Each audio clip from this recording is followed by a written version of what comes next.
Newsline. At dako tayo sa puntong ito muli sa labas ng himpilan. Kayo ba ay miyembro ng Pag-ibig at may MP2 savings? Nako, magandang balita para sa inyo dahil tumaas ang dividendo at savings. Ayon po sa Pag-ibig na sigit 7% ang itinaas nila dito. Kaya naman alamin ang karagdagang detalye kay Christopher Tirambulo. Christopher.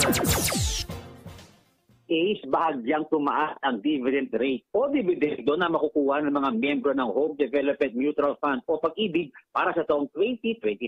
Ayon kay Pag-ibig Chief Executive Officer Marlene Acosta, umabot na sa 6.55% ang dividendo para sa regular na buwanang kontribusyon ng kanilang mga miyembro, habang 7.05% naman sa Modified Pag-ibig o MP2 Savings Program. Dagdag pa ng opsyon na maaari naman magpataw ng mas malaking dividendo, ngunit katumbas naman ito ang mas malaking interest rate para sa mga housing program, bagay na taliwas sa kahangari ng ahensya. Batay sa datos ng ahensya, umalo na sa 89.2 billion pesos ang nakorektang savings sa Pag-ibig Fund nitong nakaraang taon at 46.5 billion pesos nito ay mula sa MP2 Savings Program. Samantala, pinuri ni Pangulong Ferdinand Bongbong Marcos Jr. ang Pag-ibig dahil sa maayos nitong pamalakad at serbisyo. Christopher Tirambulo, Newsline.